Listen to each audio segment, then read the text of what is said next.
নমস্কার বন্ধুরা, প্রেরণা বাংলা মোটিভেশন চ্যানেলে সবাইকে আমন্ত্রণ। আপনার সময় যত খারাপ হবে আপনার ততই মঙ্গল। কথাটি শুনতে অবাক লাগলেও একদম সত্যি।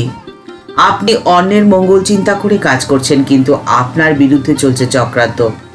আপনি হতাশ হয়ে গেলেন, ভারাক্রান্ত মনে ভাবছেন কেন কেন আমার সাথেই এমন হলো। কিন্তু মনে রাখবেন, ধ্বংসের মধ্যেই থাকে সৃষ্টির বীজ। আপনার নামে নিন্দা, সমালোচনা, রটনা যত বেশি হোক না কেন, সেখানেই রয়েছে আপনার জীবনের সাফল্যের রসদ।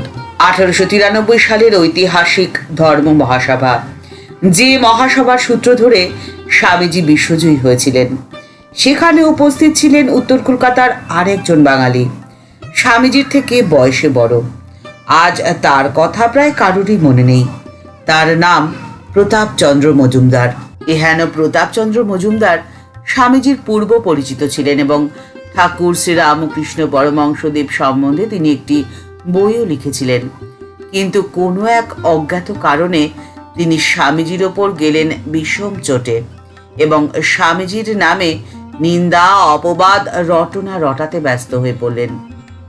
মহেন্দ্রনাথ দত্তের রচনা থেকে পাওয়া যায় যে প্রতাপচন্দ্র মজুমদার ধর্ম মহাসভা থেকে ফিরে এসে বলতে লাগলেন, নরেন সেই ছোঁড়াটা যে একসময় ভ্যাগাবন্ডের মতো পথে পথে ঘুরে বেড়াতো, সে এক লম্বা জামা পরে মাথায় পাগড়ি বেঁধে চিকাগো পার্লামেন্টে তো গিয়ে হাজির। সে আবার লেকচার করতে উঠলে, আবার বেদান্তের উপরে কথাও কয়। মায়াবাদ, সেসব অযৌক্তিক কথা, আর পৌত্তলিক ধর্মকে সে সমর্থন করে। এসব জিনিস কি এ যুগে আর চলে? যত সব বাজে জিনিস। একদিকে স্বামীজির ভাষণে পাশ্চাত্যবাসী মুগ্ধ, জায়গায় জায়গায় বক্তৃতার জন্য স্বামীজির ডাক পড়ছে। স্বামীজি ছুটে বেড়াচ্ছেন এ প্রান্ত থেকে ও প্রান্তে, আর প্রতাপচন্দ্র মজুমদার রটিয়ে বেড়াচ্ছেন। কি যে ছোড়া লেকচার করে তার মাথাও নেই, মুন্ডুও নেই। হাওড়ের মতন যত সব আবোল তাবোল কথা বলে বেড়াচ্ছে এখানে।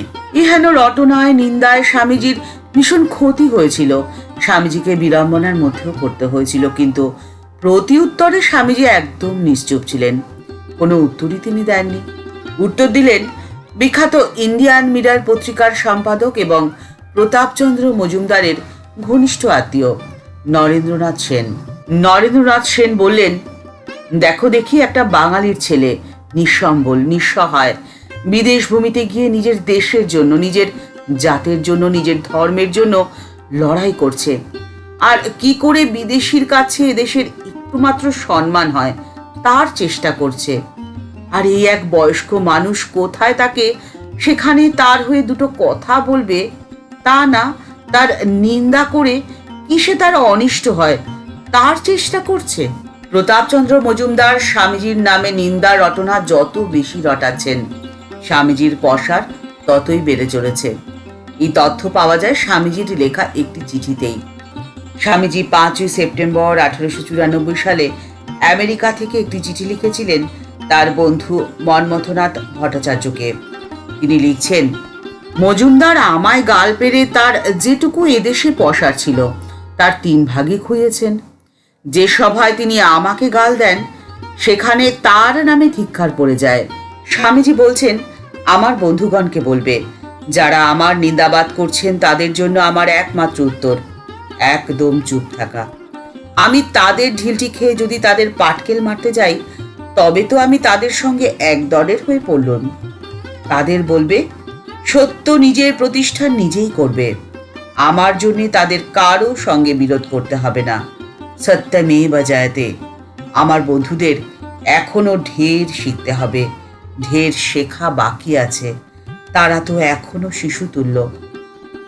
আপনার সময় যতই কঠিন হোক, আপনার জীবনে যতই কঠিন থেকে কঠিনতর পরীক্ষা দিতে হোক না কেন, আপনি সত্যকে আঁকড়ে ধরে কর্মে মনোনিবেশ করুন রেসের প্রথম স্থানাধিকারী ঘোড়াটির মতন।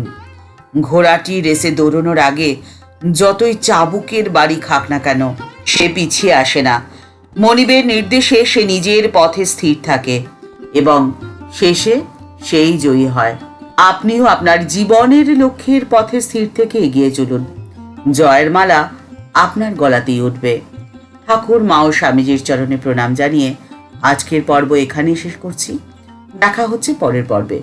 ভিডিওটি যদি ভালো লেগে থাকে তাহলে তা শেয়ার করার অনুরোধ করছি। সবাই ভালো থাকবেন, সুস্থ থাকবেন। নমস্কার।